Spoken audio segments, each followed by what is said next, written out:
তোমাদের কোন পর্যন্ত হয়েছে?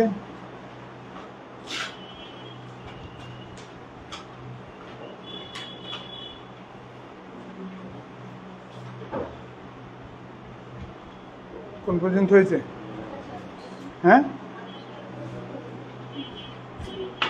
28 পর্যন্ত হয়েছে। হ্যাঁ,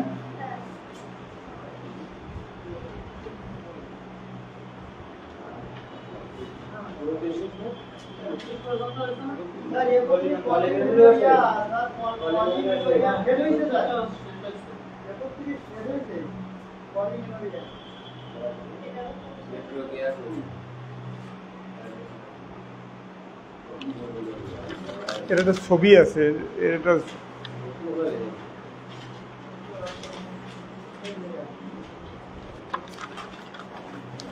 কিন্তু এখানে নেই।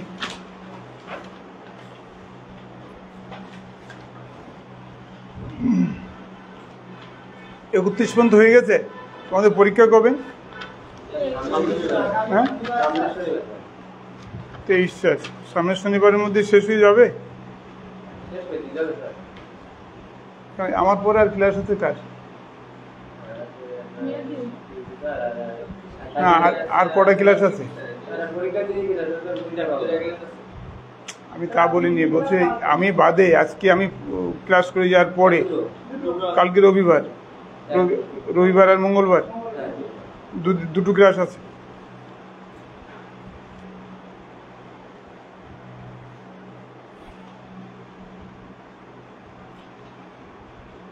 ছবিটা পাওয়া যায়নি না? হ্যাঁ,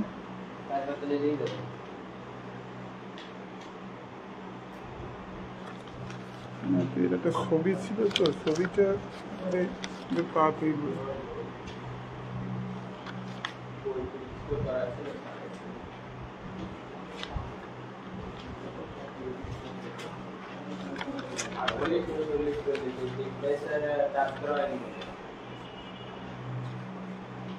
শোনো, 32 জায়গায় যে মেট্রোরেজিয়া আছে, অলিগোমেনোরিয়া আর মেট্রোরেজিয়ার, তোমরা শুধু কারণগুলো শোনো আর কি, ডেফিনেশন আর কারণগুলো শোনো, তাহলে একটু আগানো যাবে আর কি, তাহলে যদি একটু তাড়াতাড়ি আগায় যাওয়া যায় আর কি।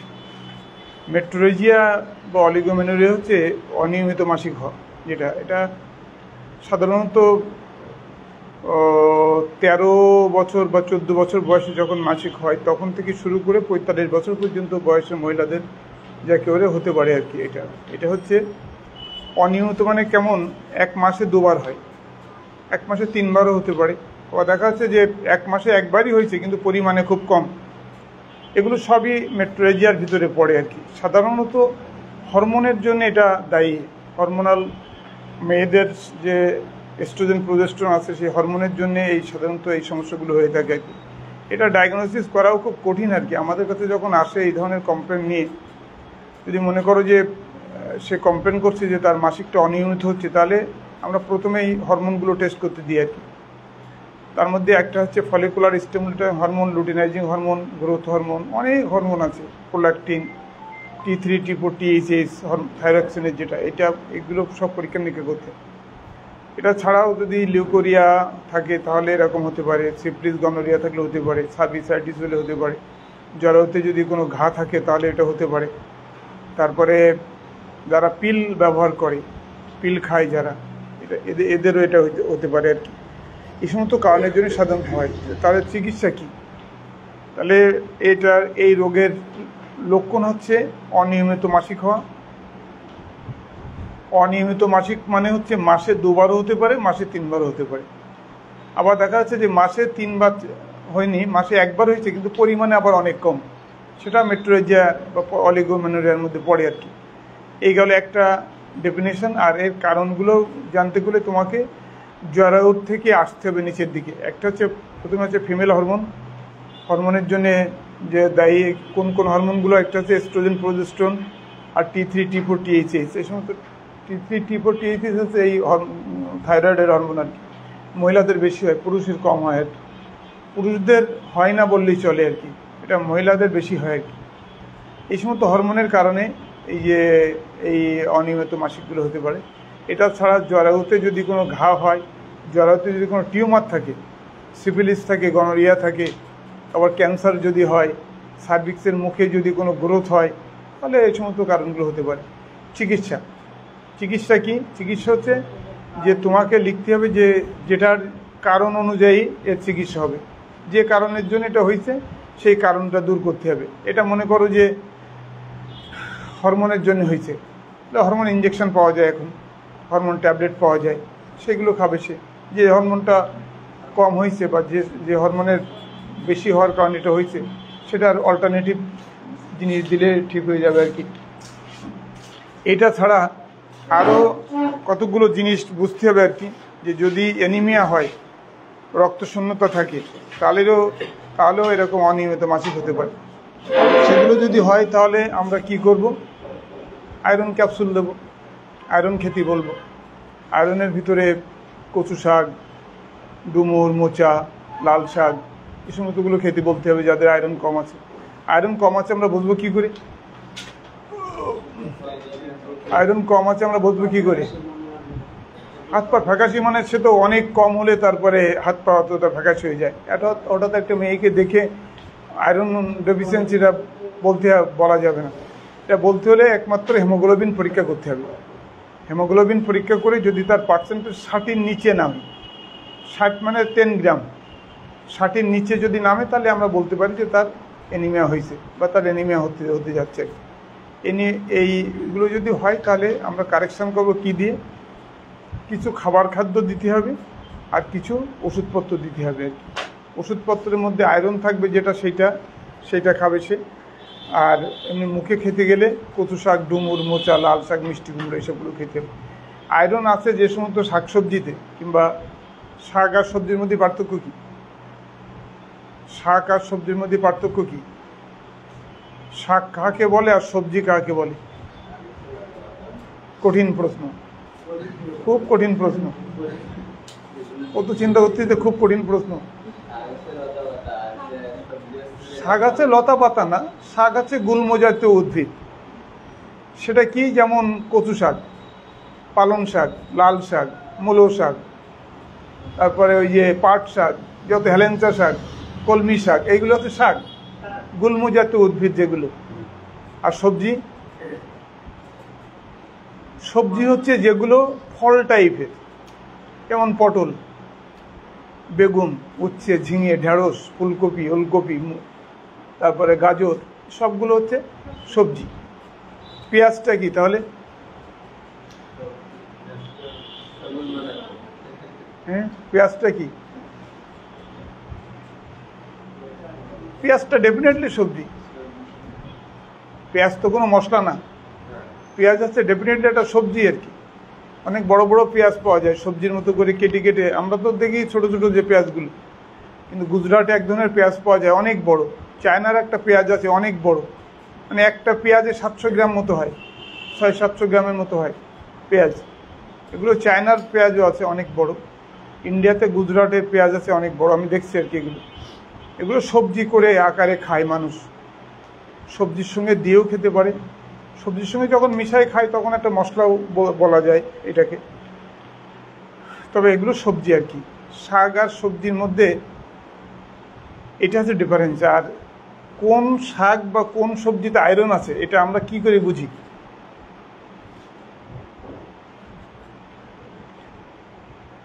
কি করলে বোঝা যায় যে, বা কিভাবে আমরা যখন তরকারি কুটি বা তরকারি যখন বটি দিয়ে পরিষ্কার করা হয়, বা কেউ বটি না দিয়ে ছুরি দিয়েও কাটতে পারে, তাহলে ওই তরকারির দেখে আমরা বুঝতে পারি যে এটাতে আয়রন বেশি আছে। হ্যাঁ, কচু শাক কি হয়? কচু শাক কালো হয়। কচু শাক না, এইটা যে পানি দিয়ে আমরা ভিজাই, সেই পানিটা কালো হয়ে যায়। যেমন দেখবা কাঁচকলা কেটে পানিতে দিলে কালো হয়ে যায়। তারপরে ওই যে কচু শাক বা কচুর ডাঁটা, এগুলো সব কেটে তরকারিতে দিলে পানির রঙটা কালচে হয়ে যায়। তাতে আমরা বুঝি এগুলো আয়রনযুক্ত খাবার আর কি। এগুলো একটা বোঝার সহজ পদ্ধতি আর কি। তারপরে হচ্ছে মেট্রোলজির পর হচ্ছে ইরেগুলার মেনস্ট্রুয়েশন। আমি একটু সংক্ষেপে আগায় যাচ্ছি যাতে তোমাদের তাড়াতাড়ি শেষ করা যায়। মেট্রোলজিয়ার পরে হচ্ছে ইরেগুলার মেনস্ট্রুয়েশন। ইরেগুলার মেনস্ট্রুয়েশন মানে হচ্ছে অনিয়মিত মাসিক। এটা হচ্ছে একই ধরনের যে কারণগুলো বললাম এই কারণগুলোর জন্য হতে পারে। সেটা হচ্ছে বেশি হয় হচ্ছে আয়রন অভাবের জন্যে। অনিয়মিত মাসিকের একটা প্রথম কারণই হচ্ছে আয়রন কম। ঘন ঘন বাচ্চা নেওয়া বা অনেকগুলো বাচ্চা কাচ্চার মা হলে তাদেরও রক্তশূন্যতা দেখা দেয় এবং অনিয়মিত মাসিক হয়। তারপরে হরমোনের ডিস্টার্ব যদি থাকে তাহলে আগে যেগুলো বলেছি সেগুলো সবই আছে, সেগুলো হতে পারে। সার্ভিক্সে যদি বা জরায়ুতে যদি কোনো ক্যান্সার হয় বা কোনো আলসার হয় তাহলেও এটা হতে পারে। তারপরে যাদের সাদা স্রাব বেশি ভাঙে, লিউকোরিয়া বলি আমরা, তাহলেও তাদেরও এরকম হতে পারে। আর যারা বারবার এমআরডিএনসি করছে, অনেকবার এমআরডিএনসি করা হয়ে গেছে, হয়তো কারোর বাচ্চা কাচ্চা নষ্ট হয়ে যায়, 3 মাস পেটে বাচ্চা আসলে পড়ে যায়, বলে না অনেকে যে 3 মাস আমার 3টি বাচ্চা নষ্ট হয়ে গেছে আগে, এরকম বলে আর কি। সার্ভিক্যাল ইনকন্টিনেন্সের জন্য এটা হয় আর কি। এগুলোর জন্যে এরকম অনিয়মিত মাসিক হতে পারে আর কি। অনিয়মিত মাসিকের চিকিৎসা হচ্ছে অনিয়মিত মাসিকের চিকিৎসা লক্ষণ হচ্ছে এইগুলো। লক্ষণ হচ্ছে তোমার রক্তশূন্যতা হয়ে যাবে, তারপরে চোখ টোকগুলো ফ্যাকাশে হয়ে যাবে, শারীরিকভাবে গায়ে বল পায় না, দুর্বল লাগে, উঠতে পারে না, এই সমস্তগুলো হয়। এগুলো সবই হচ্ছে এ রোগের লক্ষণ। দাঁড়াও,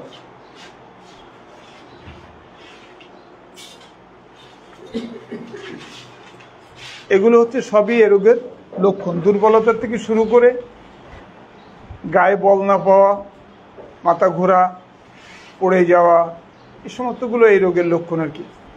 আর এই রোগের চিকিৎসা হচ্ছে আয়রন সাপ্লাই দিতে হবে, সঠিকভাবে হরমোন ইনভেস্টিগেশন করে দেখতে হবে যে হরমোনের ভিতরে কোনো সমস্যা আছে কিনা, থাকলে সে হরমোনের ব্যবস্থা করব আমরা। 2 হচ্ছে যদি প্রচুর পরিমাণে আয়রন ডেফিসিয়েন্সি থাকে তাহলে আয়রন ইঞ্জেকশন পাওয়া যায়, সেই ইঞ্জেকশন দেব, অথবা আয়রনযুক্ত খাবার তাকে খেতে বলবো। আয়রনযুক্ত ক্যালসিয়াম এই ট্যাবলেট আছে, ক্যাপসুল আছে, সেগুলো তাকে খেতে বলতে হবে। এগুলো হচ্ছে এই রোগের চিকিৎসা আর কি। তারপর হচ্ছে ডিসমেনোরিয়া, 34 দাগ ডিসমেনোরিয়া। হ্যাঁ বললাম না কোনটা ডিসমেনোরিয়া?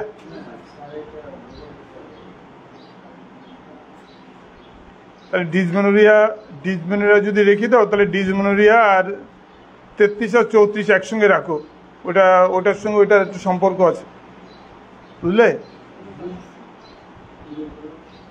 33 এবং 35 এইসবগুলো এইটা ওই সঙ্গে রেখে দাও। আমি 36টা বলে দিচ্ছি, 36টা বলে আমি আজকে শেষ করে দিচ্ছি, 36 বা 37, তাহলে তোমাদের বাদ বাকিটা হয়ে যাবে আর কি।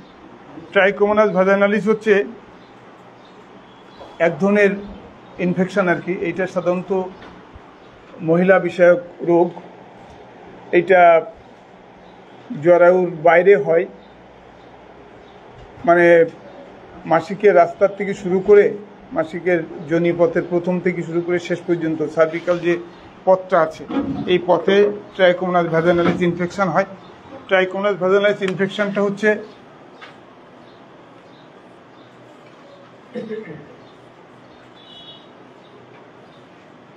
এইটা হচ্ছে মাসিকের রাস্তা আর কি।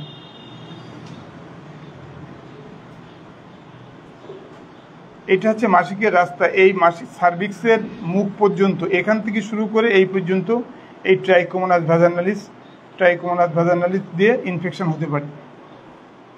একটা জিনিস মনে রাখতে হবে, ট্রাইকোমোনাস ভ্যাজাইনালিস দিয়ে যদি কারোর ইনফেকশন হয় তাহলে কতগুলো সিমটম বা লক্ষণ দেখলে আমরা বুঝতে পারি আর কি।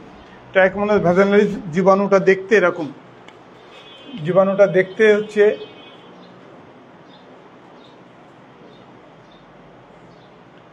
এই টাইপের। ট্রাইকোমোনাস ভ্যাজাইনালিস একটা ইনফেকশন, তার জীবাণুটা দেখতে ওই টাইপের আর কি। এইটা 2টা কারণে খুব বেশি হয় আর কি। একটা হচ্ছে এইটা আগেকার যুগের মেয়েদের বা মহিলাদের খুব বেশি হতো। কারণটা কি? আগেকার যুগের মেয়েদের বা মহিলাদের এটা বেশি হতো। তোমার কি থাইরয়েড অপারেশন করা?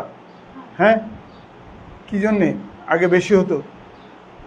মহিলাদেরকে এটা বেশি হতো, মহিলাদেরই তো হয়, এটা পুরুষদের সাধারণত রোগ না, মহিলাদেরই রোগ। তাহলে মহিলাদের কেন বেশি হতো এটা? হ্যাঁ, যা বললি শুনতে পাই সেরকম করে বলো, শুনতে না পারলে আমি উত্তর দেবো কি? আসলে আগেকার যুগে হেলথ এডুকেশন, যেটা মানুষের যৌন শিক্ষা, যেটা এইটা দেওয়া হতো না। এখন যেমন ক্লাস 6-7 বোর্ড থেকে শুরু করে ক্লাসে পর্যন্ত কিশোর কিশোরীদের যৌন শিক্ষা দেওয়া হয়। তারা কিভাবে থাকবে, কিভাবে চলবে, কিভাবে মিশবে, সব কিছু ডিটেলস বলা হয়। সেরকম আগে এই ধরনের কোনো শিক্ষণীয় বিষয় ছিল না, প্রথম কথা। 2 নম্বর কথা হচ্ছে যে যারা এই সমস্ত ডায়াগনোসিসগুলো করতো, তারা বিভিন্ন পরীক্ষা নিরীক্ষা করেই করতো। পরীক্ষা নিরীক্ষা করে করতো মানে এরা তো মহিলা ডাক্তার ছাড়া কারো কাছে যেত না আর কি, যে তাদের জরায়ুতে ইনফেকশন হয়েছে আর কি। এটা কতগুলো কারণের জন্যে তারা মহিলাদের কাছে যেত আর কি, যেহেতু এটা পুরুষদের কাছে যেয়ে বলা সম্ভব না। 2, 3 হচ্ছে যে তখনকার যুগে কোনো স্যানিটারি ন্যাপকিন ছিল না। এটা একটা বড় কারণ। স্যানিটারি ন্যাপকিন না থাকাটা একটা বড় কারণ, যে কারণে গ্রামের সে সমস্ত মহিলারা কাপড় বা কাপড়ের টুকরো ন্যাকড়া মাসিক হলে ব্যবহার করতো আর কি। তাতে ইনফেকশনটা খুব বেশি হতো আর কি। এমনি পরিষ্কার পরিচ্ছন্ন না থাকলে সমস্যাগুলো খুব বেশি হয়। পরিষ্কার পরিচ্ছন্ন না থাকলে এই সমস্যাগুলো খুব বেশি হয়, আর পরিষ্কার পরিচ্ছন্ন থাকলে এই রোগগুলো খুব কম হয় আর কি, হয় না বললেই চলে আর কি। সাদা স্রাব আমরা যেটা বলি লিউকোরিয়া, এটা লিউকোরিয়ার একটা ক্লাস হয়ে গেছে না তোমাদের? হ্যাঁ, লিউকোরিয়ার একটা ক্লাস ছিল না?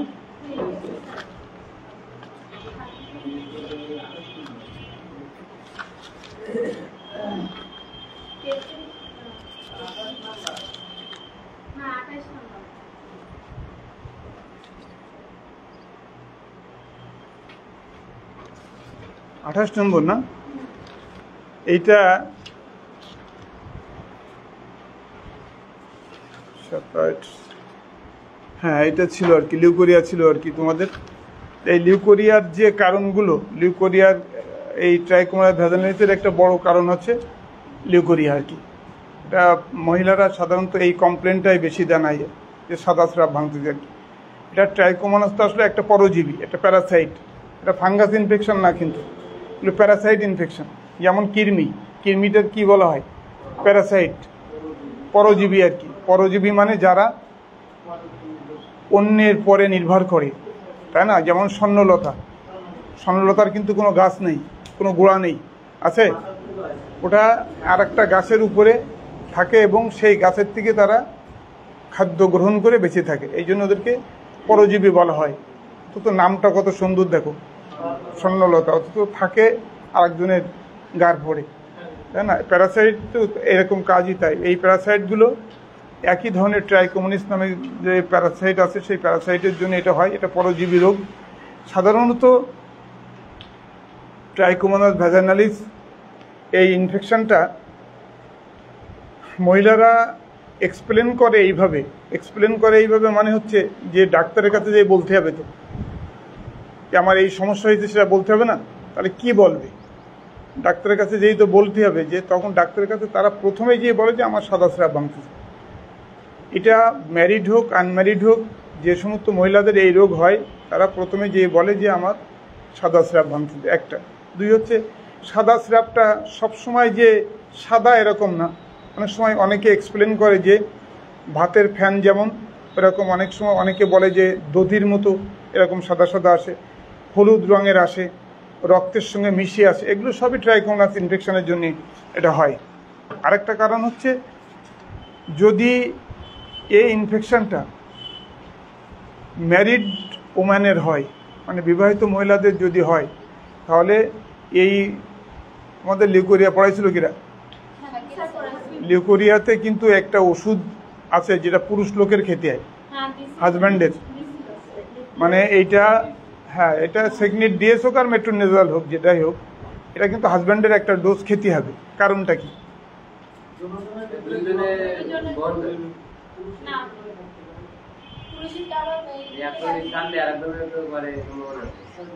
তোমরা জিজ্ঞাসা করোনি কারণটা কি, কেন পুরুষ লোক তো যখন বাড়ি যেয়ে বলবে যে তোমারও দু বড়ি খেতে হবে, কারণ কেন আমি খাবো, কেন রোগ কি আমারই নয়, আমি খাবো, রোগ তো তোর, ঠিক না?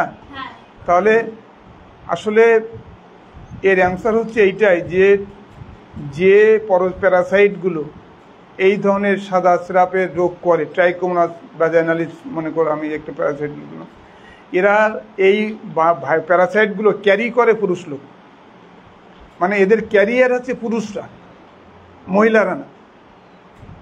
মহিলারা না সাধারণত এর ক্যারিয়ার হচ্ছে পুরুষরা। পুরুষ যদি ক্যারি করে তাহলে ওর ওয়াইফের যদি সারাদিন ওষুধ খাও তাহলে তো কাজ হবে না, পরে যখন আবার তারা মেলামেশা করবে তখন আবার প্যারাসাইট অ্যাটাক করবে।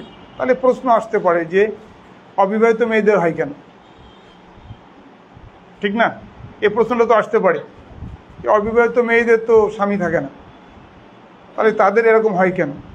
তাদের যে সমস্যাগুলো হয় সেগুলো যে এই প্যারাসাইটের জন্যই হয় এমন কোনো প্রমাণিত সত্য নাই।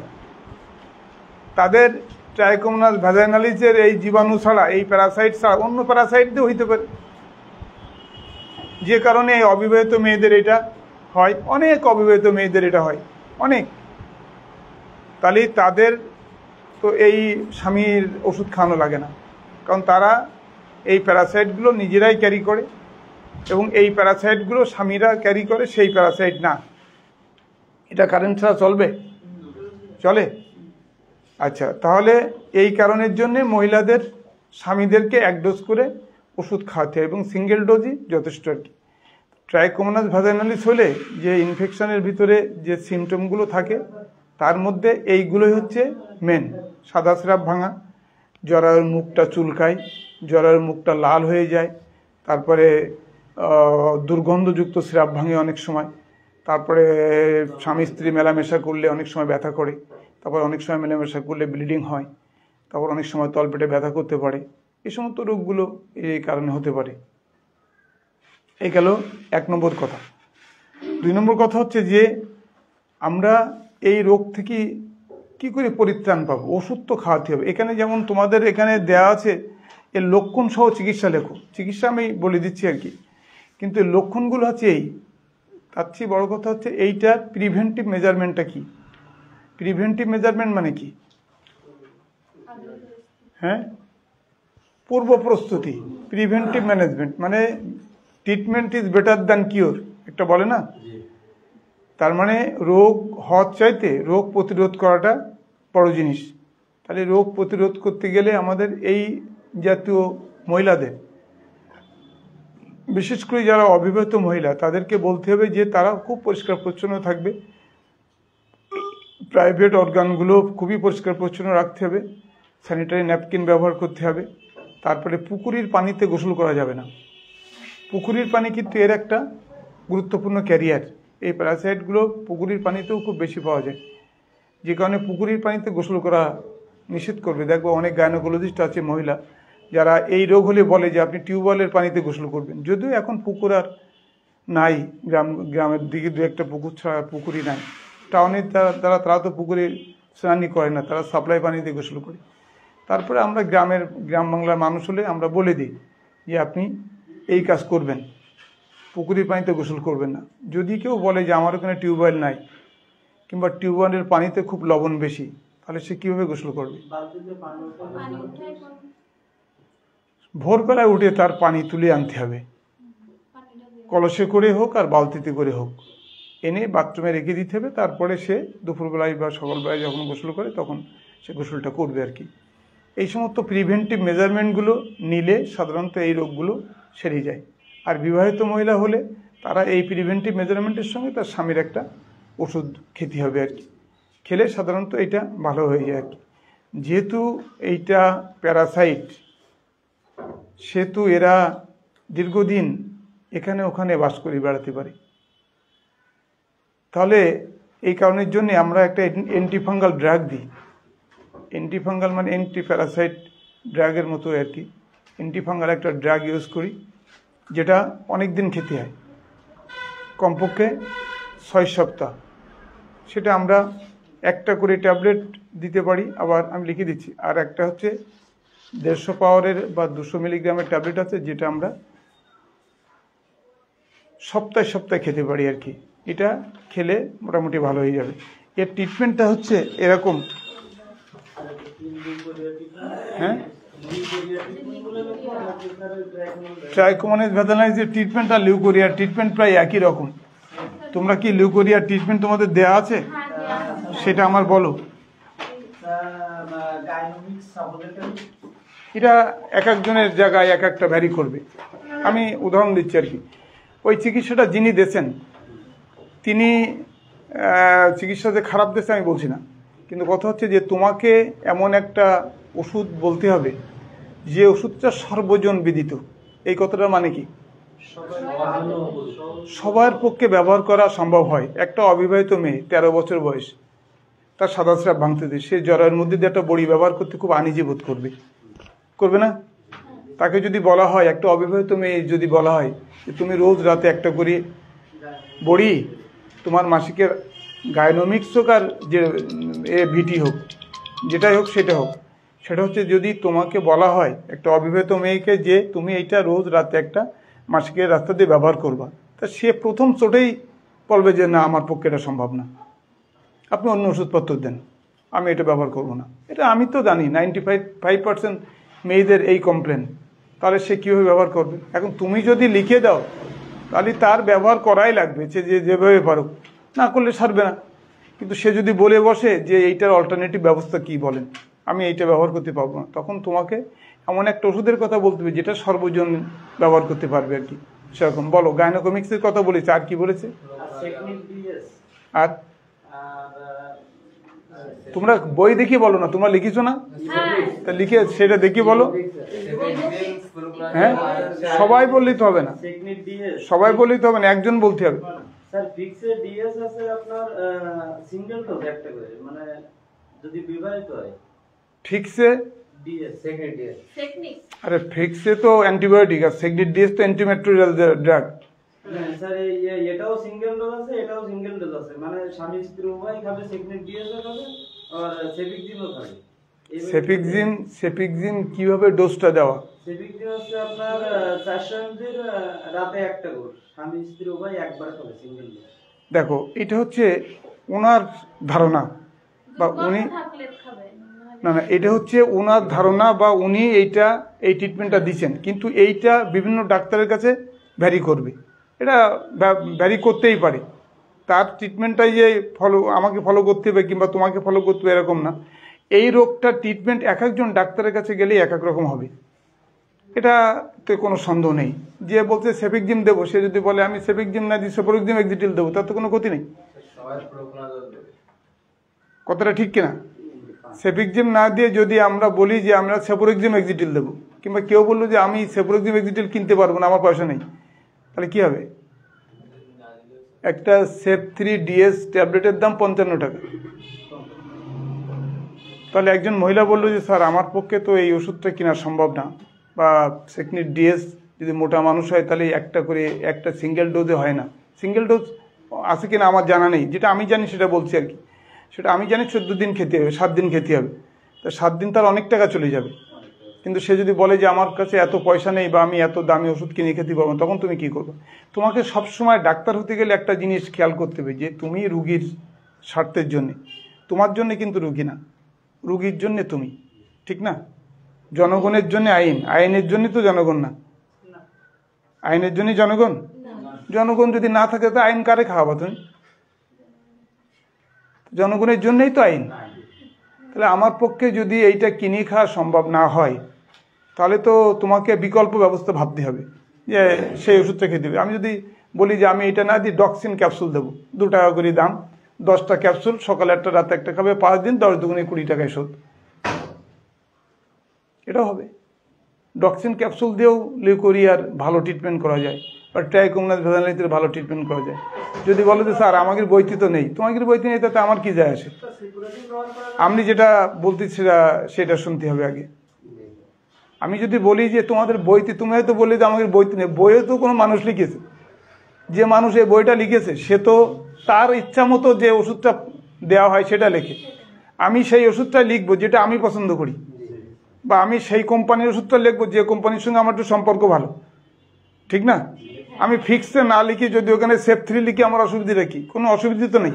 তাহলে এটা এক একজনের এক এক রকম অভিরুচির ব্যাপার। তাহলে আমি মনে করো যে একটা লোক কিনতে পারবে না, তাহলে তাকে আমি ডক্সিন বা ডক্সিক্যাপ ক্যাপসুল দিয়েই ট্রিটমেন্ট করব, তাও সম্ভব। তাহলে যদি 7 দিন বা 10 দিন 10 দুগুনি 20টি ক্যাপসুল খাওয়ানো হয়, তা 20টি ক্যাপসুলের দামই 20 দুগুনি 40 টাকা। 40 টাকায় তার অ্যান্টিবায়োটিকের ট্রিটমেন্টটা হয়ে যাচ্ছে আর কি। কিন্তু আমরা যেটা করি আর কি, বেসিক্যালি ডক্সিন দিয়ে, আমরা খুব গরিব মানুষ হলে ডক্সিন দিয়েও ট্রিটমেন্ট করাই। আবার অনেকে আছে, অনেক ডাক্তারের কাছে দেখবে তোমরা, তারা সেপিকজিমও দিয়েছে, আবার ডক্সিনও দিয়েছে, ডক্সিক্যাপও দিয়েছে, সেপিকজিমও দিয়েছে এই ট্রিটমেন্টের জন্য। এটা আসলে ট্রিটমেন্ট এক একজনের কাছে গেলে এক একজন, সে হয়তো মনে করছে যে আমি যেটা বলতেছি সেই ট্রিটমেন্টটাই সঠিক। তার সে যেভাবে ট্রিটমেন্ট পছন্দ করে বা সে যেভাবে ট্রিটমেন্ট দেয়, সে সেইভাবে দেশে আর কি তার ট্রিটমেন্ট। কিন্তু লিউকোরিয়াতে আমার জানা মতে সিঙ্গেল ডোজ আমার জানা নেই, হতে পারে হয়তো সে কোনো লিটারেচার পেতে পারে আর কি, কিন্তু আমি জানি না সিঙ্গেল ডোজ দেওয়ার জন্য। এখন আমি যেটা জানি সেটা যদি তোমাদের লিখে দিই, তাহলে তোমাদের সে জিনিসটা আসবে এইটা।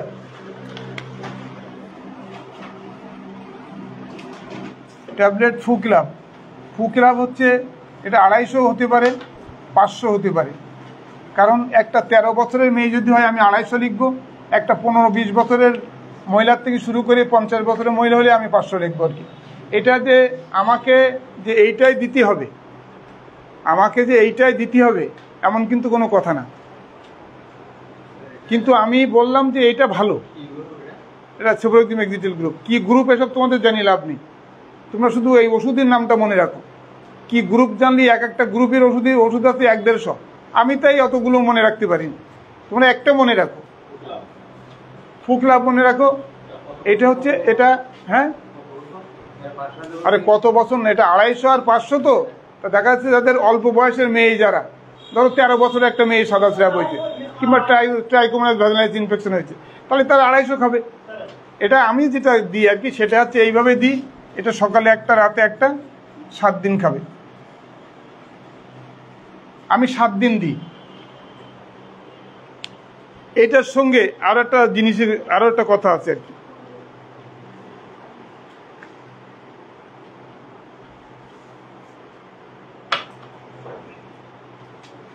লিখেছো? এখন তোমরা প্রশ্ন করতে পারো যে স্যার, আপনার তো 2 জন 2 রকম বলতেন, আমরা ট্রিটমেন্ট দেবো কোনটা? এ প্রশ্নটা আসতে পারে না? নাড়া দিচ্ছে না? মনে মনে কেমন করে নাড়া দিচ্ছে? তবু ভালো মনে মনে নাড়া দিচ্ছে, এমনি নাড়া দিইনি। আচ্ছা হইলো, তোমার সে মনে মনে নাড়া দিই, যে মনে মনে একটা নাড়া দেওয়া আসবে যে আসলে তাহলে আমরা লিখবো কোনটা। তোমাদের কাছে যেটা পছন্দ তোমরা সেটা লিখবা। তোমাদের কাছে যেটাকে সুইটেবল মনে হয় তোমরা সেটা লিখবে। তোমরা যদি মনে করো যে অনুপ স্যারের ট্রিটমেন্টটা লিখবো, তুমি লিখবা। যদি মনে করো যে আমি ওই স্যারের এটা লিখবো, তুমি লিখবা। প্র্যাকটিক্যাল জীবনে তুমি কোনটা ফলো করবা সেটাও তোমার উপরে নির্ভর করবে। কারণ প্র্যাকটিক্যাল জীবনে তুমি যে এই ওষুধটা দিয়ে চিকিৎসা করবে এমন কোনো কথা না। এই গ্রুপের আরও অনেক ওষুধ আছে, সেফোটিল আছে, সেফুক্লাভ আছে না, তারপরে জেনারক্সিবি আছে, আমরা কত ওষুধ পাই, সেগুলো আমরা লিখতে পারি, ঠিক না? ফিউরোটিল আছে, ফিউরোটিল প্লাস আছে, এগুলো সবই এই গ্রুপের ওষুধ, যে কোনো একটা লিখতে হবে আর কি। তবে এটা 7 দিন খাওয়াতে হবে। আমার ট্রিটমেন্টটা যদি লেখো তাহলে 7 দিন লিখতে হবে। সেটা মানুষকে যদি তুমি খাওয়াতে চাও, তোমাকে 7 দিনই খাওয়াতে হবে। এইটার পরে একটা আছে ট্যাবলেট নিটাজক্সামেট, যেটা আমি খুব পছন্দ করি, আমার একটা পছন্দের ড্রাগ আর কি। এইটা 10টা লিখি, সকালে একটা, রাতে একটা, 5 দিন ভরা পেটে। এইটা অনেক সময় অনেকে বলে মেট্রোনিডাজল ট্যাবলেট দিই। মেট্রোনিডাজল ট্যাবলেটও কিন্তু দেওয়া যায়। এই আজিজুল, আমার একটু চা দিও। এইটা সকালে একটা, রাতে একটা, 5 দিন। এইটা কিন্তু যদি কেউ মনে করে যে আমি এইটা দিব না, আমরা মেট্রোনিডাজল ট্যাবলেট দেব, সেটাও কিন্তু দেওয়া যায়। কিন্তু যেহেতু আমরা একটু আপডেট হয়েছি, আমরা একটু ভালো ওষুধ ব্যবহার করতে চেষ্টা করি আর কি। তাই না?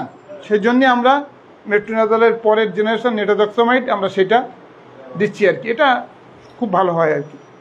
এই দুটো দিলে সঙ্গে ক্যাপসুল ফ্লুকোনাজল, এইটা ফ্লুকোনাজলটা দুইভাবে দেওয়া যায়। যদি 50 পাওয়ারের দাও, 50 পাওয়ারের দিলে রোজ একটা করে খাবে 1.5 মাস। কেন 1.5 মাস? প্রশ্ন আসতে পারে না? অন্যগুলো সব 7 দিন, এটা 1.5 মাস কেন?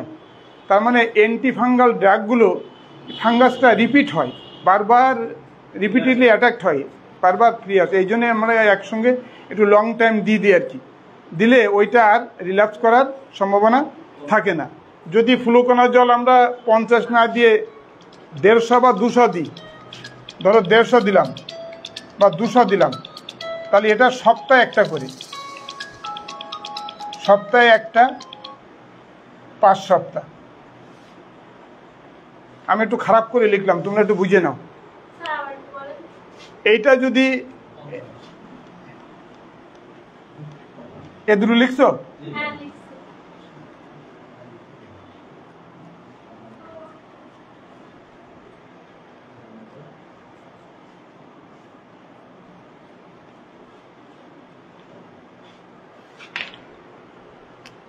এইটা সবচেয়ে ভালো হয় ক্যাপসুল ফ্লুকোনাজল, ফ্লুগাল লেখো, যেটাই তোমাদের সুবিধা আর কি।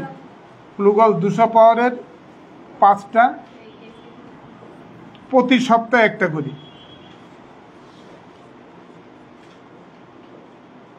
5 সপ্তাহ।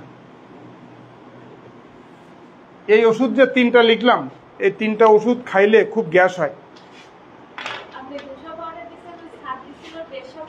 হ্যাঁ,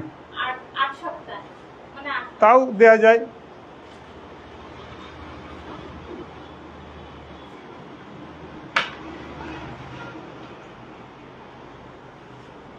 পাঁচ সপ্তাহ অ্যাটলিস্ট খাওয়াতে হবে। 5 সপ্তাহ না হলে 6 সপ্তাহ, অ্যাটলিস্ট 6 সপ্তাহ। হ্যাঁ, 6 সপ্তাহ করে খাওয়াতে হবে আর কি। এইটা 6 সপ্তাহে ছড়া খাও, 6 সপ্তাহ দাও।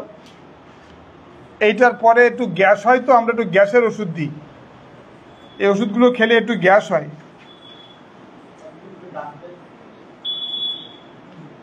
র্যাবিপেস মাস্ক দাও, সকালে একটা, রাতে একটা, খালি পেটে।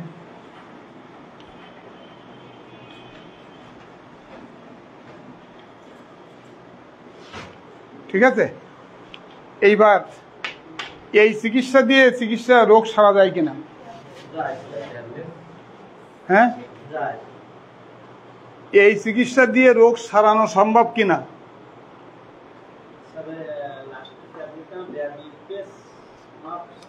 ওরে বাবাটা গ্যাসের পরে যেটা মনে আছে সেটা লিখে রাখ। র্যাবিপেস মাস্কও লিখতে পারো, সেকলো। কেউ যদি বলে আমি র্যাবিপেস মারবো, সেকলো লিখবো, তাহলে মারবো আমি। কোনটা বলো? র্যাবিপেস মাস্কের পরে 20 মিলিগ্রাম। গোশ রান্না করতে গেলে একটু রসুন লাগে, জিরে লাগে, মশলা লাগে, এগুলো কি আবার বলে দিতে হয়?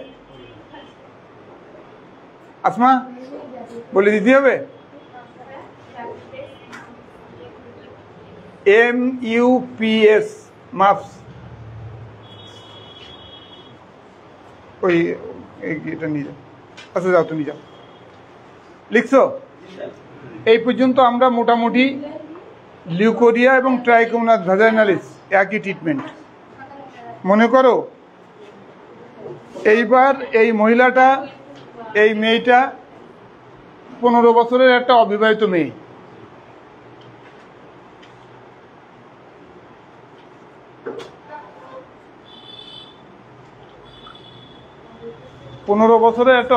মেয়ে।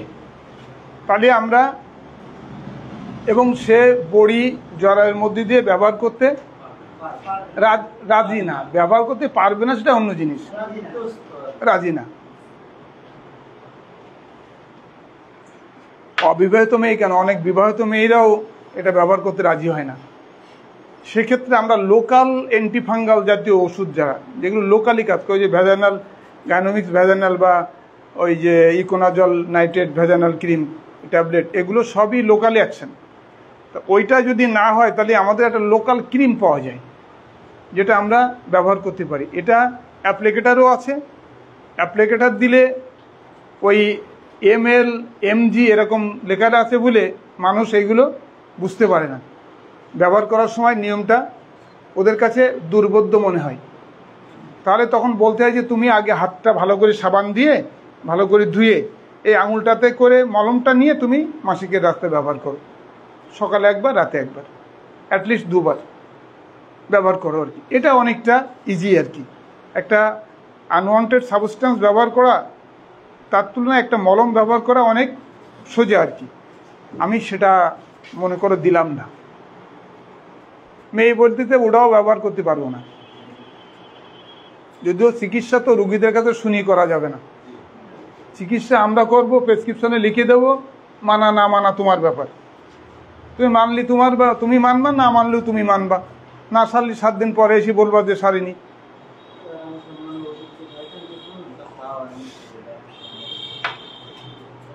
তাহলে একটা ওষুধ আছে যেটা তোমরা নামটা শুনে রাখো, ফেন্টিকোনাজল। ফেন্টিকোনাজল একটা ক্রিম আছে যেটা ব্যবহার করা যায়, লোকালি ব্যবহার করা যায়, ফেন্টিকোনা নামে পাওয়া যায়, ফেন্টিকোনা ক্রিম।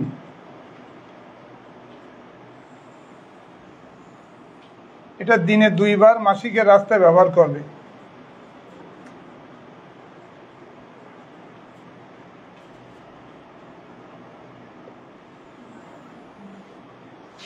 এইবার তোমরা আমারে বলো, যেহেতু তোমরা লিউকোরিয়ার ক্লাস করেছো, আমার কি ওষুধটা দিতে হ্যাঁ ওই ওষুধের সঙ্গে আর কি। এটা আমি দিতেও পারি নাও পারি, তবে দেওয়া ভালো, দিলে লোকালেও কাজ করে, আর সিস্টেমেটিক কাজ করার জন্য তো আমি ওষুধ খাওয়াইছি আর কি।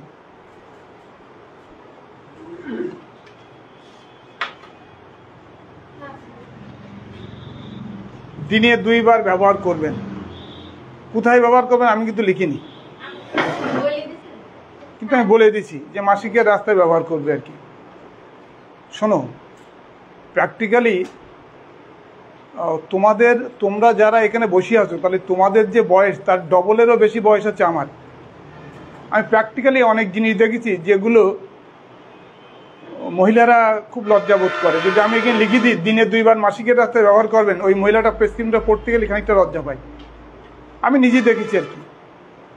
তাহলে আমি মুখে বলে দিয়ে আমি লিখে দিলাম দিনে 2 বার ব্যবহার করবেন, তাহলে দোকানদারও কিন্তু বুঝলো না। একটা প্রেসক্রিপশন নিয়ে যখন একটা মহিলা একজন দোকানদারের কাছে যায়, তাহলে সে দোকানদারটার ব্যবহারে সে লজ্জা পাচ্ছে কিনা এটাও সেই মহিলা খেয়াল করে। এরকম বহু কেস পাইছি আমি, বহু কেস পাইছি। ওটা না লিখলে হতো না, আপনি এমনি মুখে বলে দিতেন আমার। এরকম আছে অনেকে, যে কারণে আমি এইটা লিখি দিনে 2 বার ব্যবহার করুন, কিন্তু আমি তাকে বলে দিই যে মাসিকের রাস্তায় ব্যবহার করবেন, ওই জরায়ুর মুখে ব্যবহার করবেন, এটা আমি মুখে তাদেরকে বলে দিই। অনেকে আছে বললো যে মলম ফলম কিছু ব্যবহার করতে পারো না, করিয়ে না। এই রোগটার সঙ্গে যেহেতু তোমরা লিউকোরিয়া ট্রিটমেন্ট করেছো, ট্রিটমেন্ট নেছো আর কি, বা ক্লাসটা করেছো, তাহলে তোমাদেরকে আমার একটা কথা বলতে হবে যে এই চিকিৎসাটার মধ্যে কোন জিনিসটা ভুল আছে। সে তো তোমরা আগে বলেছো আমার, ও তো আমি ট্রাইকোমোনাস ভ্যাজানালিসে আমি লিখিনি না, আমি দিনই। এটা তো তোমার স্বামীর আছে তো বলাই, তোমার স্বামীর 2 বড়ি খায়নি বা সেগনিট ডেজ 2 বড়ি খায়নি, কিন্তু এতে আমি কি একটা জিনিস ভুল করেছি এবং কি একটা জিনিস মহিলারা বলে এই সমস্যাটা হইলে, সেটা সাদা স্রাপের জন্য বলে, ট্রাইকোমোনাস ভ্যাজানালিস হলে বলে চুলকানো। এটা হ্যাঁ ফ্লুগাল হচ্ছে অ্যান্টিফাঙ্গাল ড্রাগ, ওটা হতে চুলকানি কমে যায় না। ওর কথা একদম রাগ করলে হবে না, ওর কথাও যুক্তি আছে। এটা দিলেও অনেক সময় চুলকানি কমে যায়, কিন্তু র্যাপিড চুলকানো কমানোর জন্য, যেহেতু ওই মহিলার এইটা চুলকাতে পারে মানে চুলকাই, বেশিরভাগ মহিলাদের কমপ্লেন আছে চুলকায়। বেশিরভাগ মহিলাদের কমপ্লেন হচ্ছে চুলকায়, তাহলে আমি একটা চুলকানোর বড়ি যদি দিয়ে দিই তাও ভালো হয়, যদি না দিই তাহলে মলম বা অ্যান্টিফাঙ্গাল যেটা দিচ্ছে খাচ্ছে তাতেও কমে যাবে। কিন্তু আজকে খেলে আজকে কমে যাবে একটা জিনিস, আর একটা খেলে আজকে খেলে 5 দিন পরে কমবে, তাহলে তার কষ্টটা বেশি হবে। আর আজকে খাওয়ার সঙ্গে সঙ্গে যদি কমে যায় তাহলে সে মনে করবে যে না ডাক্তারটা ভালো, প্রথম দিন থেকে এই ওষুধই খুব ভালো কাজ করছে। তাহলে এর একটা অ্যান্টি অ্যালার্জিক ট্যাবলেট, সেটা রুপাডিন বলো, লোরাটেডিন বলো, সেট্রিজিন বলো, যা বলো আর কি, লেভোসেট্রিজিন বলো, তারপরে ওই যে শেষে আরেকটা বেরিয়েছে ব্লাস্টিন, সেটাও তোমরা ব্যবহার করতে পারো, যে কোনো একটা ব্যবহার করা যায়।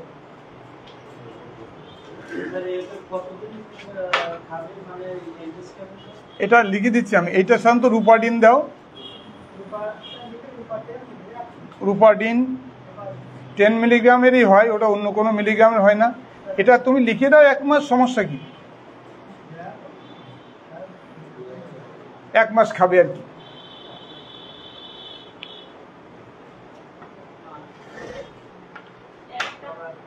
হ্যাঁ, দিনে একটা করে। দুপুরে আমি দিছি বলি দুপুরেই খেতে হবে এমন কোনো কথা না, রাতেও খাওয়া যায়, সকালবেলা একবার খালি হলো আর কি, দিনের মধ্যে একবার খেলে হলো আর কি।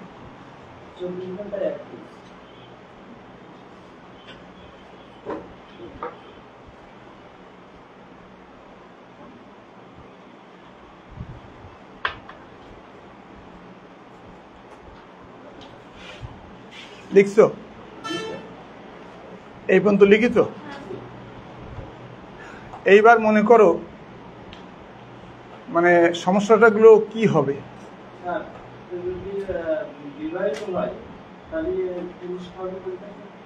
বুঝলাম না, পুরুষ আরে ওই যেটা বললে তোমরা সেগনেট ডিএস, হ্যাঁ সমস্যা নেই। আমার প্রশ্নটা সেটা না, আমার প্রশ্ন হচ্ছে খুব কঠিন কঠিন।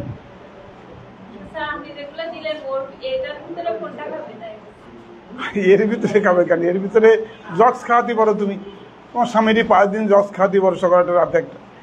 ওর 5 দিন তো সে খাবে না, তুমি যতই ভালোবাসি বলো না কেন, 5 দিন খাবে না, ওই 2 দিন খাতে পারে বা 1 দিন খাতে পারে। এই জন্য সেগনেট ডিএসটা ভালো আর কি, সেগনেট ডিএসটা তুমি লিখে রাখো, এটা খাওয়াতে বলো তোমরা। হ্যাঁ, এগুলো তো মহিলা খাবে, এগুলো মহিলা খাবে না, ওটা তো পুরুষ খাবে যদি বিবাহিত হয়। বিবাহিত শুধু পুরুষই ওইটা খাবে, পুরুষ লোকটা ওই বড়িটাই খাবে, সেগনেট ডিএস, সেগনেট ডিএস, সেকনিডাজল, সেকনিডাজল ট্যাবলেট, সেগনেট ডিএস। তো লেখো, আমি একটু লিখে দিই, মানে ওদের সাহস হচ্ছে না সেগনেট ডিএসটা লিখবো তাই। এই দুটো বড়ি একবারে তার স্বামী খাবে, দুটো বড়ি আনি থুইছি, খাইয়ে নিও, একবারে দুটো খেতে পারে, আজকে একটা কালকে একটা খাওয়া যায়, 500 মিলিগ্রামের ট্যাবলেট। তুমি যদি বলো যে দুটো বড়ি আনি দিছি খাইয়ে নিয়ে এনে রাত্রি, তাহলে কিন্তু সে খাবে না। খাবে? এই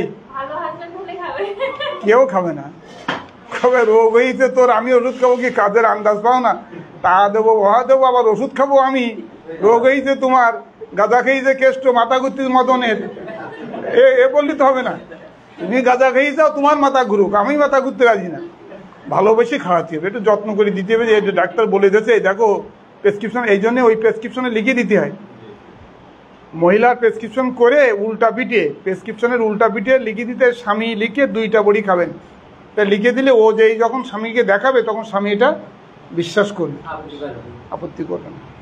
এখন আমার একটা প্রশ্ন আছে, তোমাদের কোনো প্রশ্ন আছে কিনা বলো, যদি না থাকে তাহলে আমার একটা প্রশ্ন আছে যেটা তোমাদের উত্তর দিতে হবে। তুমি কি থাইরক্সিন ট্যাবলেট খাও? এখন এই অপারেশন করার পরে আর খাও না? বলো, তোমাদের যদি কোনো প্রশ্ন না থাকে তাহলে আমার একটা প্রশ্ন আছে যেটার উত্তর তোমাদেরকে দিতে হবে। যেহেতু তোমরা লিউকোডিয়ার ক্লাসও করেছো, ট্রাইকোমোনাস ভ্যাজানাইটিস ক্লাসও করেছো, তোমাদের আরেকটা জিনিস আমি জানাই দিই, এই যে এই 36-এর পরে 37 দেখা যে ভ্যাজানাল ইনফেকশন, এটাও এই একই জিনিস, এই একই জিনিস, একই সমস্যা, একই ট্রিটমেন্ট, সব কিছু একই রকম। হ্যাঁ, এটা তো চিকিৎসা লিখলাম ওর, এটা ওর চিকিৎসা, সাদা স্রাপের চিকিৎসা, এটা লিউকোরিয়ার চিকিৎসা, আবার ভ্যাজানাল ইনফেকশনেরও চিকিৎসা। এটা শুধু অ্যান্টিবায়োটিকটা কেউ কেউ চেঞ্জ করে, কেউ কেউ করে না। তাহলে আমার প্রশ্নটা আমি বলি, এই সমস্যাগুলো হয়েছে একটা মহিলার, এই সমস্যাগুলো হয়েছে একটা মহিলার, হয়তো মহিলার, পুরুষের তো হয় না, পুরুষেরও হয়। প্রস্রাবের সঙ্গে সাদা সাদা ক্ষয় রোগ আছে, এরকম অনেক পুরুষ আসে আর কি। আমাদেরকে বলে যে এটা আমাদের ধাতু ভাঙতেছে, কিন্তু অ্যাকচুয়ালি এটা তা না, এটা হচ্ছে প্রস্রাবের সঙ্গে ফসফেট যাচ্ছে। এটা পরীক্ষা করলেই পাওয়া যায় আর কি। তখন তার আমরা ইনফেকশন হয়েছে কিনা, প্রস্রাবে জ্বালা পোড়া করে কিনা, পানি কম খাই কিনা, প্রতিদিন একটা লোকের কতটুকু পানি খেতে হয়?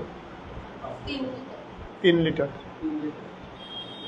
3 লিটার পানি খেতে হবে, সেটা অন্য জিনিস।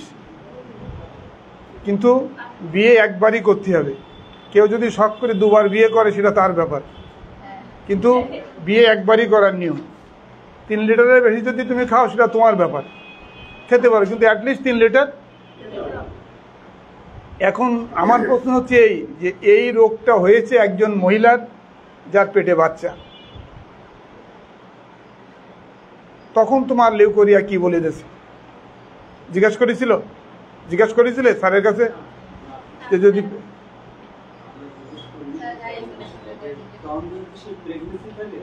তা তুমি জিজ্ঞাসা করবো না যে স্যার আপনি যে চিকিৎসা দিলেন লিউকোরিয়ার, এই মহিলা যদি পেটে 6 মাসের একটা বাচ্চা থাকে তাহলে কি এই চিকিৎসা চলবে না চলবে না? তাই তো এটা তোমাদেরকে জিজ্ঞেস করতে হবে। জিজ্ঞাসা না করলে স্যারকে বলতে হবে, দুটোর একটা করতে হবে। এটা হতে পারে না। 6 মাস পেটে বাচ্চা, তার সাদা স্রাব ভাঙতেছে, জ্বরের মুখ চুলকাচ্ছে, প্রচুর সাদা স্রাব ভাঙতেছে, লালচে লালচে আসছে, দুর্গন্ধযুক্ত স্রাব বেরোচ্ছে, তাহলে তুমি এগুলো তা বলতে হবে না? না, এত নলেজ নেই বললে হবে। এগুলো প্রশ্ন আকারে আসবে আর কি, যে আমাদের এরকম আসতে পারে আর কি। তো যদি তোমার এই মহিলা গর্ভবতী হয় তাহলে তোমাকে ওই রুপাডিন দেওয়া যাবে না। আগে শুনে নাও, তোমরা লিখে না। যদি বলো যে রুপাডিন খালি অসুবিধা কি, কোনো অসুবিধা নেই, কিন্তু রুপাডিন দেওয়ার কোনো নিয়ম বইতে লেখা নেই যে প্রেগনেন্সিতে রুপাডিন দেওয়া যায়। কিন্তু অনেক ডাক্তার দেয়, অনেক ডাক্তার প্রেগনেন্সিতে রুপাডিন দেয়, অ্যালসেট দেয়, লিবোসেট্রাজিন দেয়, সেগুলো খেলেও হয়। যদি বলো যে 5টা বড়ি 5 দিন রাতে খাইছে কি এমন ক্ষতি হবে, কোনো ক্ষতি না, কিন্তু এটা দেওয়া যায়। আর অনেক ডাক্তার বলে যে না, এটা রুপাডিন দেওয়া যাবে না, দিলে ওরাডিন দিতে হবে, ওই ওরাডিন ট্যাবলেট দিতে হবে, ডেসলটিনিন, যেটা ডেসলট ট্যাবলেট, এই সমস্তগুলো দেওয়া যেতে পারে। কিন্তু আমি জানি যে তুমি যদি 5 দিন 5টা রুপার ট্যাবলেট তারে খাই ফেলো বা রুপাডিন খাই ফেলো, এমন বেশি অসুবিধা হওয়ার কথা না।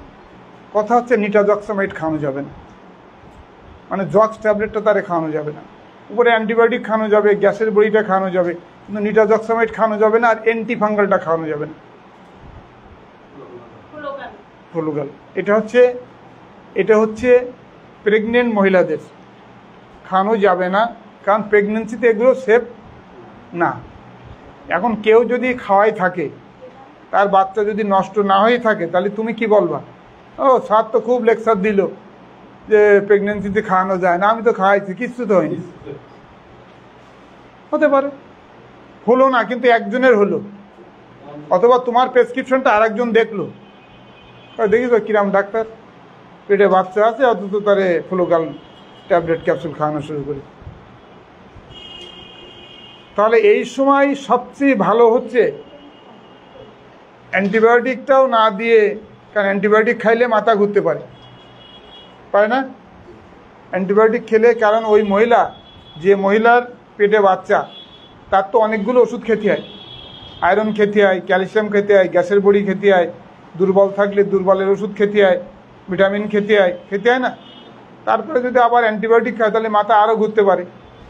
সেই জন্যে যদি এক কাজ করা যায়, তারে যদি প্রেগনেন্সি পর্যন্ত টার্মিনেট রাখা যায় আর কি, সেক্ষেত্রে শুধু একটা ফেন্টিকোনাজল ক্রিমটা ব্যবহার করা যায়, এটা প্রেগনেন্সিতেও সেফ।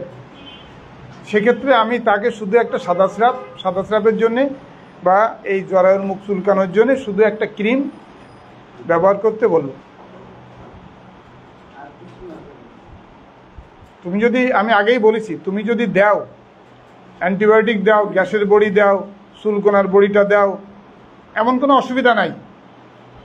কিন্তু সবচেয়ে ভালো হচ্ছে যে এই সমস্তগুলো না ব্যবহার করে তাকে শুধু একটা ক্রিম ব্যবহার করতে দেওয়া।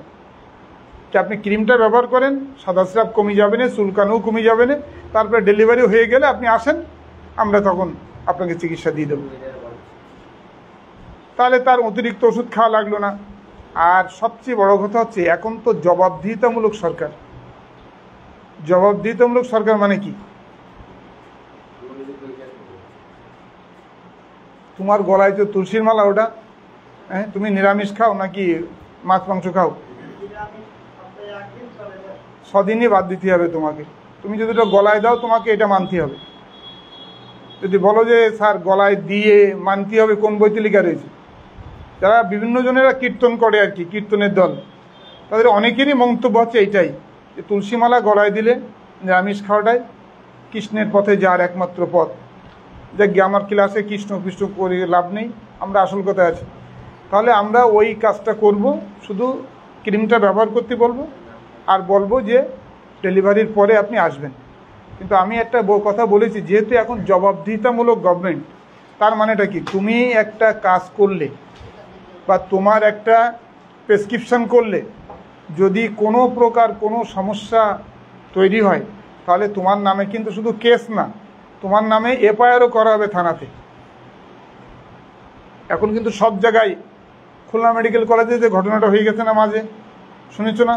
যে একটা ছেলের মা মারা গেছে, ডাক্তারের ডাকিতে বহুবার ডাক্তার আসেনি, পরে ডাক্তারের সঙ্গে তার হাতাহাতি হয়েছে, ডাক্তার তাদের কেস করেছে, ডাক্তার তার সেই নামে, তাদেরকে পুলিশে ধরাই দিয়েছে, লাশ আটকে রেখেছে। কেন? খুলনা মেডিকেলে যে এত ঘটনা ঘটে গেল, তোমরা পেপারে তো দেখো নি? এ তো 3-4-5 দিন আগের কথা। যাই হোক, তাহলে এগুলো, এই কথাগুলো বলার অর্থ হচ্ছে এইটাই যে তোমাদেরকে কিন্তু এই জিনিসগুলো সতর্ক থাকতে হবে। তুমি একটা গর্ভবতী মহিলারে একটা ওষুধ খাইয়ে 2 দিন পরে স্রাব ভেঙে গেল, মনে করো 3 মাস পেটে বাচ্চা, তুমি সাদা স্রাব নিয়ে তোমার কাছে আইছে বা সাদা স্রাবের জন্য তোমার কাছে আইছে, তুমি এই ওষুধপত্র দিয়ে দিয়েছো বা এই চিকিৎসায় দিয়েছো, তুমি তো জানো যে স্যার লিখে দিল, 2 দিন পরে তার স্রাব ভাঙতেছে। হতে পারে তো, হবেই এমন কথা বলছে না, হতেই তো পারে। হওয়ার পরে কি তোমার কাছে আসবে না? ডাক্তার আপনি যে ওষুধ দিলেন, তখন তো এই কথা বলবে না যে ডাক্তার এমনি স্রাব ভাঙতেছে। এমনি স্রাবও কিন্তু ভাঙতে পারে। 3 মাস পরে কিন্তু স্রাব ভেঙে যে কোনো কারোর বাচ্চা নষ্ট হয়ে যেতে পারে, এটা ওষুধ না খেলেও যেতে পারে। কিন্তু তাদের বাংলাটা হয় একরকম। তারা এসে তোমার কাছে যখন বলবে যে ডাক্তার আমার বউটা 3 মাস পেটে বাচ্চা, হঠাৎ করে কালকে রাতের থেকে স্রাব ভাঙতেছে, তখন আমরা বলি যে একটা আল্ট্রাসাউন্ড করে দেখেন আগে যে বাচ্চাটা ঠিক আছে কিনা, বাচ্চা নষ্ট হয়ে গেছে কিনা। কিন্তু যখন তোমার প্রেসক্রিপশনের ওষুধ খাওয়ার পরে 3 দিন পরে এসে বলবে যে স্রাব ভাঙতে, তখন কি এরকম করে কথা বলবে? আরে কি ওষুধপত্র দেন না দেন আপনি চিন্তা ভাবনা করেন না। এই ওষুধ খাওয়ার পরের দিকে 2 দিন পরের থেকে আমার বোধ স্রাব ভাঙতে, এখন কি করবেন করেন। একদম প্র্যাকটিক্যাল, এগুলো আমার প্র্যাকটিক্যাল দেখা, একদম প্র্যাকটিক্যাল দেখা। তারা এসে তখন এই কথাই বলবে যে কি ওষুধপত্র দেন, দেওয়ার আগে দেখবেন এ তো আমার বোধ পেটে বাচ্চা, এই সমস্ত ওষুধ তো খাওয়ানো যায় না। আমি অন্য অন্য ডাক্তারের কাছে জিজ্ঞেস করছি, তারাও বলি যে এসব ওষুধ খাওয়ানি যায় না। আর এখন তো ডাক্তার আর একটা ডাক্তারের পাশায় পিন দেওয়ার জন্য রেডি হয়ে রয়েছে, কারণ মানুষের চাইতে ডাক্তারের সংখ্যা এখন বেশি। পাইক গ্যাসের কথাই বলি আমি, আগে মানুষের তুলনায় পাইক গ্যাসের ডাক্তারের সংখ্যা খুব বেশি। আর ডাক্তারের হাট বসে শুক্রবারে। কি বারে? যদি কেউ জিজ্ঞেস করে ডাক্তারের হাট কি বারে বসে, পাইক গ্যাসায়, মনের আনন্দে বলবা পাইক গ্যাসায় বসে শুক্রবারে। শুক্রবারে কতজন ডাক্তার আছে হিসাব করে যাই, দেখি যে একদিন।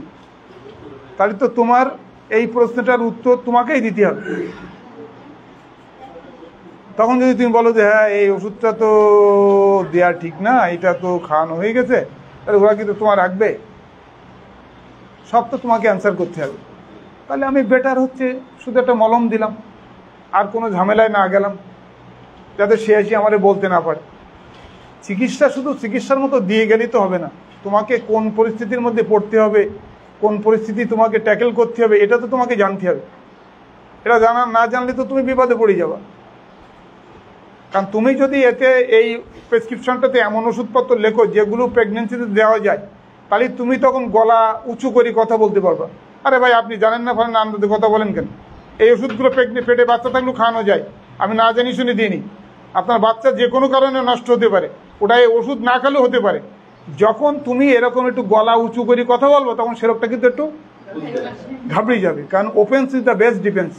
কেউ যদি তোমার শালা বলে, তুমি যদি তার উত্তরে বলে এই শোরের বাচ্চা চুপ কর, সে তখন চিন্তা করবে না জানি ওর পাওয়ার আরো কত বেশি, আমি শালা কলাম তো উত্তরে কত শোরের বাচ্চা, তাহলে ওর পাওয়ার তো বোধহয় আরো বেশি, বোধহয় আমলিক ঠামলিক করে, বেশি ঘাটাঘাটি করানোর দরকার নেই। আর তুমি যদি মেনে নাও তাহলে ওরা তোমার পরে যে কি বসবে। এই জন্যই বা একটা ইংরেজিতে একটা কথাই বলা হয়েছে যে ওফেন্স ইজ দ্য বেস্ট ডিফেন্স। তোমাকে কেউ যদি শালা বলে, উত্তরে তারে শোরের বাচ্চা বলা কোনো মতে ভুল না। কারণ তুমি যদি এটা না বলতে পারো তাহলে সে বুঝবে যে এর ভিতরে কোনো পার্টস নেই, ও তোমাকে আরো বেশি ঠেসে ধরবে। আর তুমি যখনই ওই প্রেসক্রিপশনটা ধরে বলতে পারবে, শোনেন কথাবার্তা আন্দাজে বলবেন না, আমি একজন ডাক্তার, কি দিতে হবে না দিতে হবে আমি বুঝিয়ে দিছি।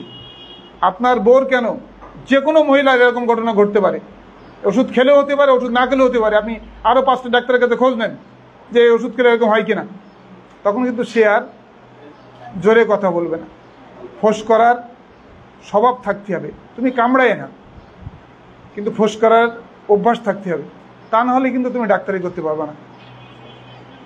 এখন তার অর্থ এই না যে তুমি সব ক্ষেত্রে ফোঁস করবে। সব ক্ষেত্রে ফোঁস করলে কি হবে? ও ব্যবহার ভালো না, ও ডাক্তারের ব্যবহার ভালো না, যার সঙ্গে সঙ্গে মেজাজ দেয়, অমুক করে তমুক করে, তার মানে জ্বালা সব দিক দিয়ে। তার মানে একটা লোকের সাইকোলজি তোমাকে বুঝতে হবে। তুমি যেহেতু ডাক্তার, তখন একটা লোকের সাইকোলজি তোমাকে বুঝতে হবে, তার মানসিক প্রবলেমটা বা মানসিক সমস্যাটা কি তোমাকে বুঝতে হবে। একজন মহিলা যাকে তার স্বামী ভালোবাসে না, সেই মহিলাটা ডাক্তারের কাছে আইছে, আর একটা মহিলা তার স্বামী তাকে ভালোবাসে, সেই মহিলাটা ডাক্তারের কাছে আইছে, দুইজনের অ্যাপ্রোচ কি একরকম হবে? কি করলে বোঝা যাবে? একজনের স্বামী, ওর স্বামী জোরে ভালোবাসে না, এটা আমি বলবো কি? ওর বাড়ির মধ্যে তো আমার বাড়ি না, তো ও ঝগড়া লাগায় আমি তো শুনতে পাইনি, তুমি ঝগড়া করো তাও তো আমি শুনতে পাইনি, পাই? তাহলে আমি কি করলে বুঝতে পারবো যে এর কথাবার্তা বললেও সবসময় বোঝা যায় না, কথাবার্তা বললেও সবসময় বোঝা যায় না। কিন্তু তুমি যখন ওই মহিলারে একটু পরীক্ষা নিরীক্ষা করার কথা বলবা যে দেখেন মাগো আপনার তো সব দেখলাম, তা আপনি এই পরীক্ষাগুলো আপনার একটু করা দরকার, তখনই সে বলবে। যদি তার স্বামী তাকে পছন্দ না করে বা ভালো না বাসে, বলবে যে দেখেন আমার তো স্বামীর সঙ্গে সমস্যা, এই এত টাকা তো আমি নিয়েও আসিনি, আর এত টাকা, ও সমস্যা না থাকলেও বলবে যে এত টাকা আমার স্বামী দেবে না, ওই 1-1.5 টাকা পরীক্ষা নিরীক্ষা করতে দেবে না, আপনি ওষুধ লিখে দেন। এটা সে বলবেই, একদম মানে ডেফিনেটলি বলবেই। আর যদি স্বামীর সঙ্গে আসে তখন স্বামী বলবে যে ঠিক আছে আপনি দেন, যে কয় টাকার পরীক্ষা নিরীক্ষা যা লাগে আপনি দেন, আমি পরীক্ষা করে দিচ্ছি আর কি। তাহলে তোমাকে একটা রুগী দেখতে গেলে সাইকিয়াট্রিস্ট হতে হবে। যারা সাইকিয়াট্রিস্ট, যারা মনোরোগ বিশেষজ্ঞ বলা হয় যাদের, তারা কি আলাদা বই পড়িয়েছ নেই নাকি? তারা চন্দ্রগ্রহ থেকে এসে রুগী দেখে? তারা তো আমাদের মতোই ডাক্তার, আমাদের মতো ডেভিডসন পড়েছে, তারপর তারা তো সাইকোলজির পরে একটা পিএইচডি করছে বা সাইকোলজির পরে একটা ডিপ্লোমা করেছে, একটু বেশি জানে, আমার চেয়ে একটু বেশি জানে। তাহলে আমার চেয়ে যদি সে একটু বেশি জানে, তার চেয়ে তো আমি একটু কম জানবো, ঠিক? জানা থাকবে না, আমি তো কিছু জানবো, তো কিছু জানলে তো আমাকে কিছুটা বুঝতে হবে, ঠিক না? এই মেয়েটার কপালে কোনো সিঁদুর দেওয়া নেই, সিঁদুর দেওয়া নেই, এর কপালে একটা সিঁদুর দেওয়া আছে, তাহলে এইটুকুনি ডিফারেন্স তো আমি দেখলে বুঝতে পারি। এর জন্য কোনো সাইকোলজি লাগে না, এটা কিন্তু সাধারণ নলেজ, সাধারণ জ্ঞান বুদ্ধিতে বিবেচনা করা যায়। কিন্তু এই মেয়েটার মধ্যে বোঝা কঠিন, কারণ ওদের দুইজনের বেশ একই রকম, ঠিক না? তাহলে সাইকোলজিক্যালি তোমাকে জানতে হবে। তোমাকে যখন একটা রুগী আসবে তখন তোমাকে এই সাইকোলজিটাও জানতে হবে। বিশেষ করে দেখো, কালকে আমাকে যেটা রুগী আসছে, তোমাকে সেই কথাটা বলি শেষ করে আজকে। সে এসে বলছে যে আমারে মেরে দাঁত ভেঙে দিচ্ছে, আপনি আমাকে একটা চিকিৎসা দেন।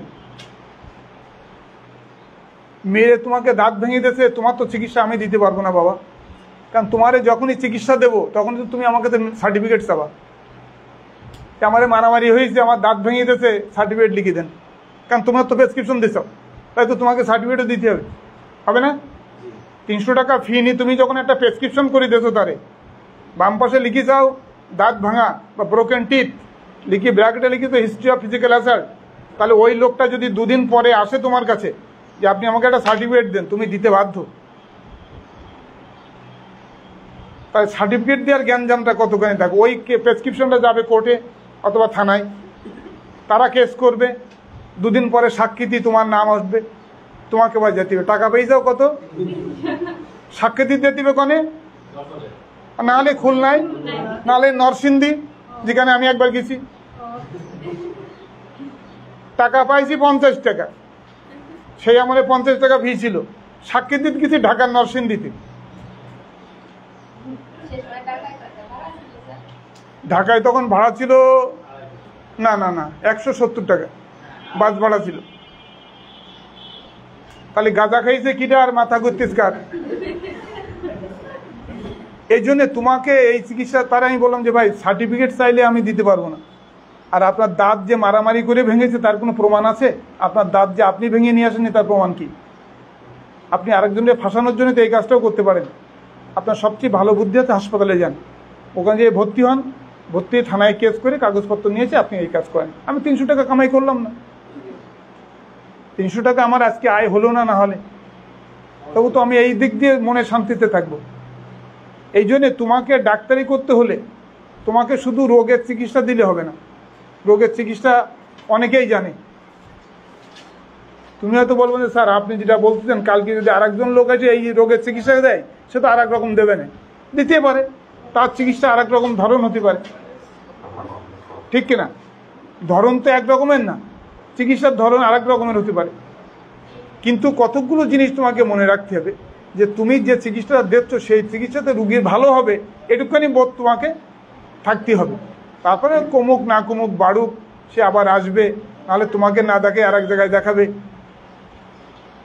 কিন্তু এগুলো তোমাকে জানতে হবে, এগুলো না জানলে খুব বিপদ, সমূহ বিপদ।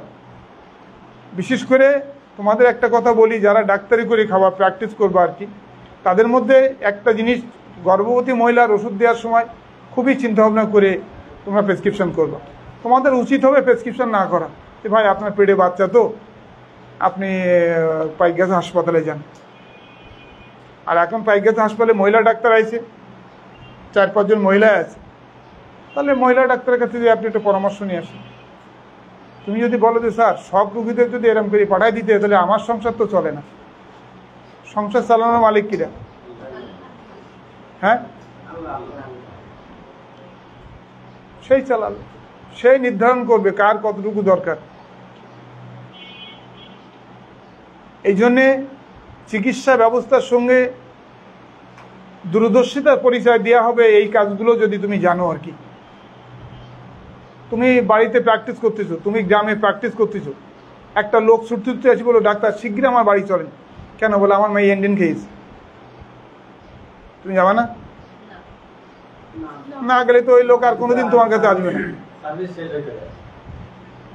তাহলে তো তুমি না গেলে ওই লোকটা তো আর কোনোদিন তোমার কাছে আসবে না, তবে ওই বিয়াদবের কাছে যাইনি, ও গেলেই বলে যাবো না, বললো ডাক্তার ভালো না,